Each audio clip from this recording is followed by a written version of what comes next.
Hello, my dear friends. I'm so delighted that y'all are here with me. I have an exciting episode today for Beyond the Belief that was not part of my belief system, even just a couple of months ago. But something came across my radar. And as I always set the intention to be, that if something comes across my radar, I'm just going to open my heart. And the thing that I look for the most is the resonance within me. And what I view any sort of basically vibrational truth that happens within me will make me feel pulled towards or attracted to and or have a deep sudden knowing that this thing that I'm hearing or thing that I'm witnessing is true, is something that is my truth, even without the logic behind it. And of course, this is our lovely ego. Hey, girl. Thank you for the reminder that I do not currently embody or house or store this specific belief within me, but it is one that I'm feeling the resonance in, and I would rather take the leap to dive into it, to see if I continue to develop essentially more resonance, or maybe through inquiry and contemplation, I identify, you know what, maybe I don't. And that's okay too. So as some of you might know or might not know, I am a QHHT practitioner. QHHT was invented by the late Dolores Cannon. It stands for the Quantum Healing Hypnosis Technique. And it is something that I have absolutely not only fallen in love with, but I've realized that it is a connective practice that allows us as individuals to connect more deeply with our own inner knowing, our own inner truth, with our higher self, with who Dolores called the SC or the subconscious, aka referring to the oversoul, your higher self, the power that resides within each one of us. And I, as a practitioner, essentially am a shepherd or a guide for my client to help them connect with themselves on a deeply profound level. And if you want to find out more about my practice or more about QHHT, I will be sure to include the link below in the show notes so that you can take a peek. But with these sessions, there are two questions that I am asked almost every single time with every single client. And these two questions also are two of the most common questions asked of even my fellow practitioners. And those two questions are, number one, why am I here? And number two, what am I supposed to be doing? Or am what I'm doing right now, and often it has to do with career, has to do with life choice. Is this the thing that I'm destined to do? Is this part of, again, why I'm here, but what I am supposed to be doing for the world, for life, for me, for the God of my knowing, insert thing here. And to me, these are deeply human questions, but they are also connective questions. And I find that those that are contemplating these at any point, could be surface level, could be deeper understanding, diving into understanding their place in the plan, if you will. We are all interconnected. And where you currently reside, standing in your light or possibly not, and being able to and feeling, there's like a feeling that is connected to that. It's like a deep pull, a deep desire to understand. To me, I relate this as part of someone's awakening to who they are, what they're doing, where their energy is best leveraged in this beautiful place of now here on planet Earth. And in becoming a QHHT practitioner, I did a ton of studying and continue to study and probably will continue forever the teachings of Dolores Cannon, and specifically between her lectures and her books, the adventures, if you will, the discoveries, the uncoverings of the things that she learned, she heard through her clients' sessions. And sometimes this would be the individual, their SC, their all-knowing, their oversoul, their higher self describing these things. And or it was the interconnectedness of the all-knowing across clients. So often she would say that she'd have a session halfway across the world, let's say in Europe, and then she'd be at her home office in Arkansas. And the SC, as she calls it, would give her basically a sequential message. So she'd get the first part when she was in England. And then when she'd see a completely different client who has no ties to the client she saw in England, she gets the second part of basically the same message. So there is this deep interconnectedness. And for me, as a self-proclaimed nerd, This to me is so interesting. It's like, what? Okay. And I will humbly admit, I'm a believer of magic and I'm a believer of interconnectedness. So to me, it's like discovering, what does this mean? How is this even possible? And how beautiful this is. And so part of what she shares in her books, and specifically I'll speak to her book called The Three Waves of Volunteers and the New Earth. She essentially had been doing hypnotherapy for, I think it was probably at this point 30 years, back in the early 2000s. And she suddenly started noticing that different beings, different people were coming through her office to have sessions that were just different. So before then, she was doing a lot of past life regressions and going back and adventuring with these beings and what they may have seen or done. Or for those of you that are also familiar with her work, they could be imprints, they could be firsthand experience. As she said, she was the explorer, the reporter. She would recover lost knowledge, lost history. And it was exhilarating for her. But then suddenly these other individuals started coming through with different things. So instead of going to past lives, they started going to other places and or simultaneous experiences. They weren't instantly going into this, as I see it in my mind, this somnambulistic state where you're just totally out of it and totally become that person who's living in the 1200s in a castle. You instead are conscious, but you also are speaking about being at source. So suddenly she started opening this gateway or understanding for these other beings. And they were at, as they described it, they were at source, that they were in so much light. It was as if it was the sun, but it wasn't warm. And so suddenly things shifted, and things shifted pretty dramatically, because what Dolores ended up starting to uncover was what she called and she deemed the three waves of volunteers. And just months ago now, I did not even know this was a thing. I did not even know this was a concept. And if I'm also honest, I didn't even know it was a possibility because I had heard of past life regressions before. But to see that these beings were coming basically from somewhere else in a different capacity here to Earth than the other individuals or the other beings that she had interviewed and hosted sessions for, this was so intriguing. And through learning this, as well as having my own sessions performed by my fellow practitioners, shout out to all of you, I have learned that I, in fact, am a second wave volunteer. So there are three waves, what she affectionately calls first wave, second wave, third wave. And being that this second wave is part of my mission here, I wanted to share it so that you may take a glimpse at it and invite you to also contemplate that if something I share, and I'll just walk through it at a high level, there's a ton of material. Obviously, I would absolutely recommend picking up her book, The Three Waves of Volunteers in the New Earth, because she describes it at length as well as includes excerpts from those QHHT sessions, the scripts that you can actually read through. They give so much context and information. But here in this episode, I wanted to share this because it was not on my radar. And if for not my adventure into becoming a QHHT practitioner and studying Dolores's work, I don't know if I would know about essentially this belief that there are those that are here that might not be ones who would regularly incarnate, and the possibility that you, my dear, might be a volunteer. So I actually inquired about this with my guides. I took it the step further.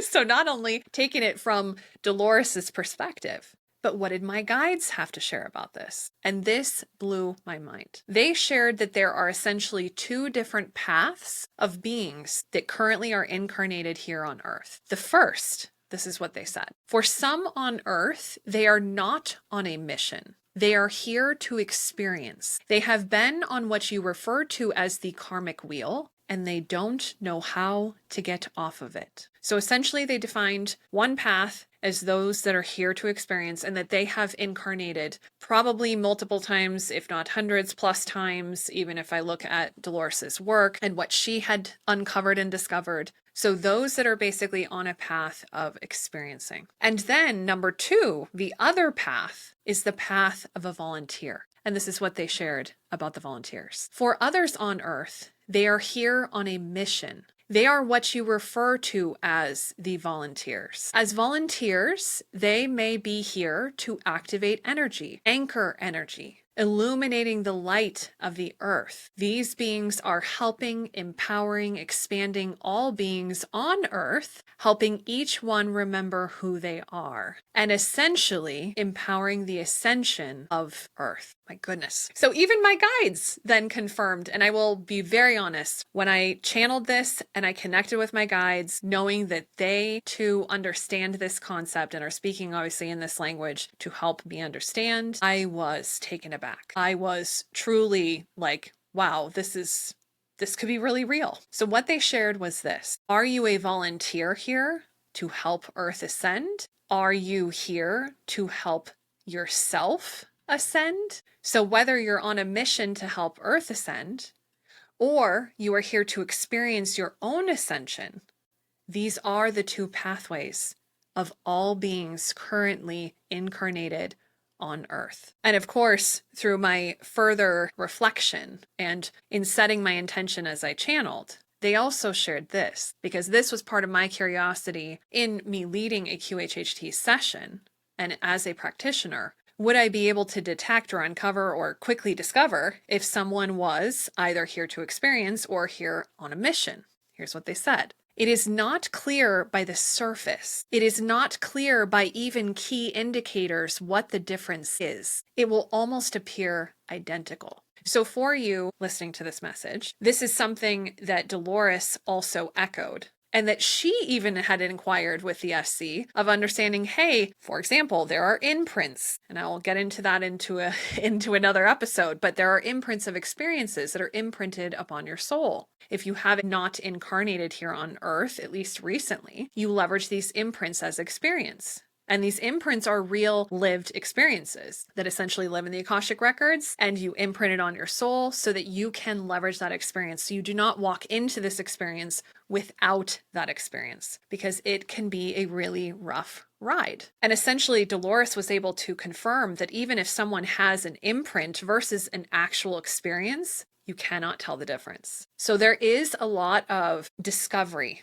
To me, this allows for a medium of uncovering and diving in and digging in and seeking to understand, which for me as a natural adventurer makes me so excited.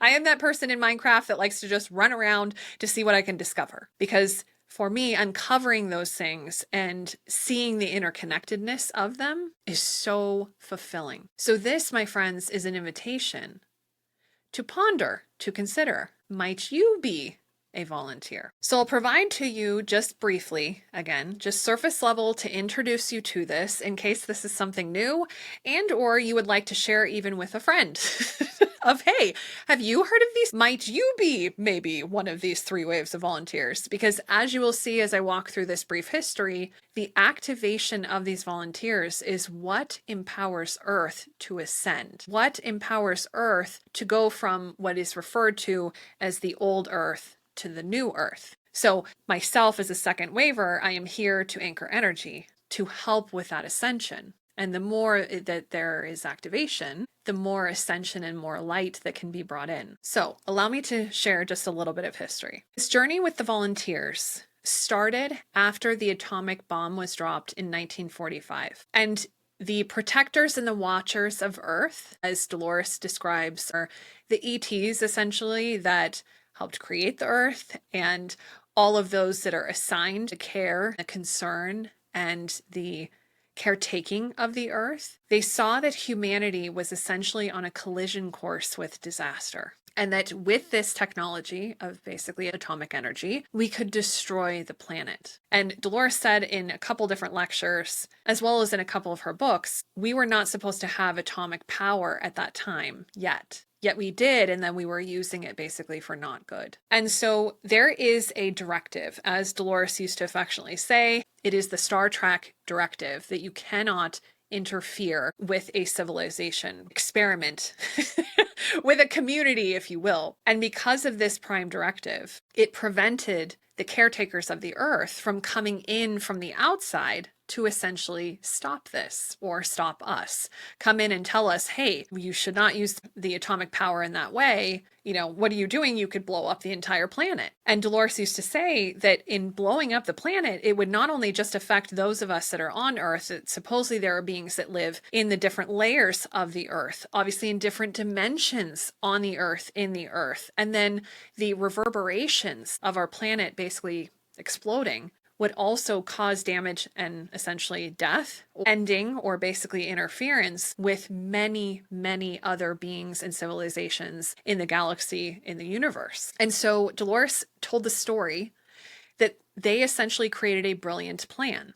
That instead of coming in and interfering, which they could not do, they would actually influence from the inside. And what this meant is that they put out a call for help that went all across the universe. Basically, Earth is in trouble. Who wants to come and volunteer? So the goal here was to send in either pure souls or ascended souls or souls on other missions or doing other things who had not been trapped in Earth's karmic wheel. And those beings could have been on Earth and incarnated before, but had ascended past the karmic wheel. So it's entirely possible that they were here. Funny enough, in uncovering my own story, that is what I found out about myself, that I had incarnated here on Earth eons ago.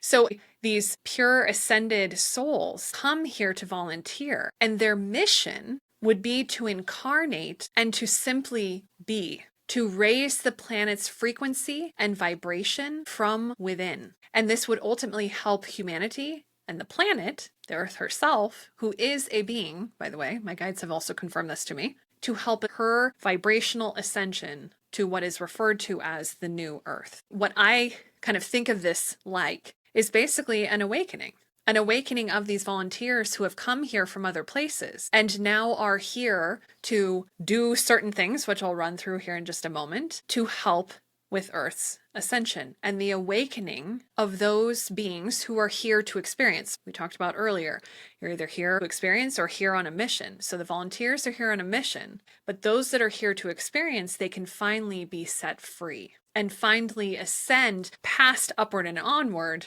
from the karmic wheel. Now, the challenge was, according to Dolores and everything she found out, was that any being who comes here and incarnates, when they're being born, their memories are erased. So the veil essentially comes down and they do not remember who they are or where they came from or anything about themselves. Even if they were not a mission seeker, they were an experiencer, they would also have their memories erased. So no matter if they're on a mission or not, no one knows why they're here. Which, funny enough, I think that's why these questions come up in these QHHT sessions of basically, who am I and why am I here? Because we're trying to reconnect with that knowledge, that information, that history, that genesis, that purpose of why we are here and why we are here in this beautiful moment of now. But when we're discussing specifically those that are on a mission, they have not been here in a long time, or they've never been here. And what ends up happening is that them coming in to volunteer, they had a very difficult time. And I don't think the very difficult time is just for those that are on a mission. I think even those that are obviously coming back again and again and again to experience are having a difficult time. This is why they keep coming back. They cannot get off of that wheel of karma. If we're speaking about the volunteers specifically, many of them are very peaceful, loving souls coming from very loving dimensions and places who then come here to Earth and essentially incarnate on a planet that feels chaotic, that feels aggressive and negative. And this creates a profound sense of alienation, a deep, active longing for quote, quote, home, where they come from, where they came from, that they cannot remember. Dolores shared this specific story about a first waver, which I'm going to walk through here in just 2 seconds, who kept telling her mother when she was younger, like I guess 7 or 8 or something, like, Mommy, I just want to go home. And they were at their house. She's like, honey, we are home. Like, here we are. But the child kept saying, no, I want to go home.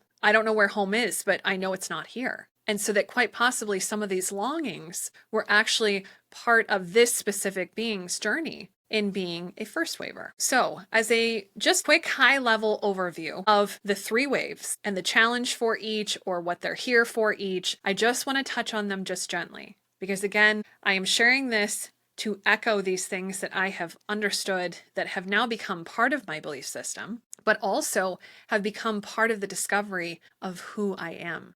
And I believe in my heart that's why I'm here doing Beyond the Belief as a podcast series, because contemplating and hearing and understanding things that maybe you have never in your wildest dreams could have thought about might suddenly unlock something for you, because it did for me. So as I walk through these, you might recognize something within yourself that resonates with this, and hold on to that. And we'll talk about the moment of contemplation. First up are the first wavers, basically the pioneers. And Dolores does give some approximate birth dates for these different waves. So I'm going to share for the most part what those are, like the target ranges and what my understanding is. She never kind of put them in a final formal order, because there have been beings that, even though they, let's say, were not born in the state range, can still feel associated with that wave. And so because of this, she didn't want to essentially lock us out or create the very linear,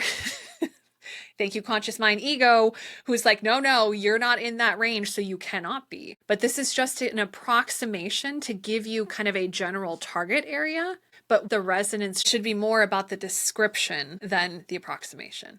But again, I'll provide the approximation just as a reference point. So the first wavers, the approximate birth years, is somewhere between the 1940s to about the 1960s. And the first wave had the most difficult time, because they were deeply disturbed and even sometimes paralyzed by the strong negative emotions of the earth. It was too much. It was too heavy. They often feel a profound sense of not being or belonging, and they, quote, don't want to be here. Dolores talked about multiple first wavers sharing that. Dolores also found that many in this group had also suicidal tendencies from the overwhelming degree of wanting to go home. What she said is that they were the way showers. They were the ones that were first here, coming in to be this basically first wave of volunteer, paving the path for the second and third waves. So their purpose was very grand, very important, very beautiful, but they had a very difficult time. And some were born with imprints. I think most were born with imprints, but I have heard of stories where others, they didn't either have a lot or they didn't have any. And so they had no relative earth experience, coming in here, knowing that they're not from here, and then not having something to reference. This is where, as the second wavers started coming in, things started to change. The second wave are who are called the antennas. And the approximate birth years for second wavers is somewhere in the 70s and through the 80s, maybe even into the very early 90s. And their role is described as being an antenna, being beacons, generators, and channelers of energy. So essentially receiving the energy to anchor into the earth. Their mission is not to do anything, but to simply be. And I will say this from firsthand experience. This one hurts, because I want to know what I need to do, and I want to do something, but it's like, nope, just be where you are, be your full self, step into your light. It's like, can I do something? But I am doing something by just being, by being my authentic self. And I feel like many who I went to school with, 'cause I was born in 1984, those that are around me, we kind of have those similar drawings of wanting to be helpful and do something, but realizing that stepping into our light is what is needed. Essentially, second wavers, their energy by their very nature affects everyone they come in contact with, helping to raise the planet's vibration without a single word being spoken. So Dolores talks about this very specific story shared with her by the SC. That second wavers can walk through an entire mall, let's say, full of people, and they don't talk to anybody. They just walk all the way through the mall and walk out, and have essentially affected every single being in that mall without having a conversation or doing anything, just by being in proximity to others. But what's very curious, the struggle, if you will, for second wavers is that they often prefer to be alone, often working behind the scenes, and those that deeply, truly want to work from home, as even Dolores would say. And funny enough, I think about COVID times and how we all shifted to working from home. I will say, as a second waver, this is the thing that vibrated within me, that was the resonance of, this sounds too much like me. For those of you that might love human design, I am a 2-4 profile. So I am a hermit and an opportunist. So I have this lovely balance between needing my alone time. It's like the introverted extrovert or extroverted introvert, either way. But if I could, I'd just stay home all day. But as I've learned, the intention, the purpose, the need is for me to be around people. And I don't necessarily have to do anything, but I physically need to be around people. And funny enough, even recently in my life journey, this is why I'm being called specifically back to Portland, where I was born and raised, but specifically into the city, which is candidly a place that I absolutely love. And right now I live outside of Phoenix, kind of out in the countryside, if you will, which I love because I've got space and I can just relax. And this was a very healing place for me to be for my life journey. But now learning that I am not made to stay here forever. This is not part of my mission in being here. So also it's been very interesting learning about this is who I am. And yet the guidance that is coming from my guides on where to go and what to do is also aligning with this. It's so beautiful. Then lastly, we have the third wave. And the third wave are affectionately referred to as the new children. They are the gift to the world. Their approximate birth times is somewhere in the 90s up until really present. And their role, they are the catalysts who are here to build the new earth. And what makes them very unique is that their DNA is actually described as already being altered and activated. So if you've heard of supposedly the 12 strands of junk DNA, they come in born with all strands, all activations, all things altered and ready to go. So they are optimized and they are much more advanced. And Dolores used to talk about this at length and found that many of these new children had been misdiagnosed with ADHD and that they essentially were simply more advanced, more receptive. They could receive more information. They were more sensitive. And instead, because they were so different than any other beings that had ever been here and, going through schooling and what have you prior,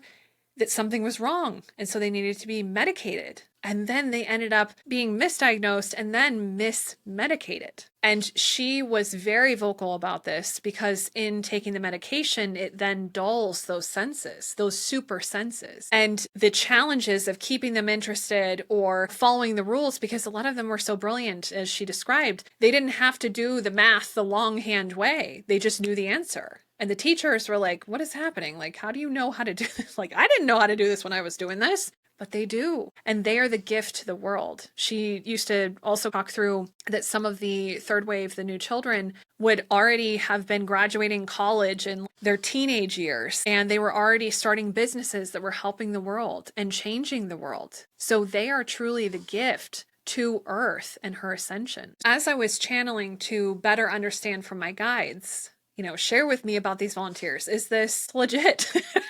Is this real? Like, I feel like it is. There's something within me that it just makes so much sense. And as I keep reading more and ingesting more and understanding more, it just keeps making more and more sense. And they directly shared this that I wanted to share with you all, because for me, reading this and hearing this and ingesting this shifted my heart forever. What they shared. Earth made her choice. Now she is empowered with beings such as yourself here to help anchor the light, anchor the energy, so that she can ascend to her choice because she believes in herself. This is your mission. So my friends, I wanted to share this not only for my own journey, because I think it's incredibly interesting as I continue to peel back the layers and understand the inner workings and the interconnectivity of all of these things that I'm learning. But for me, I feel like it's empowering to understand that some of you, or a lot of you that might be watching this video or listening to this podcast episode,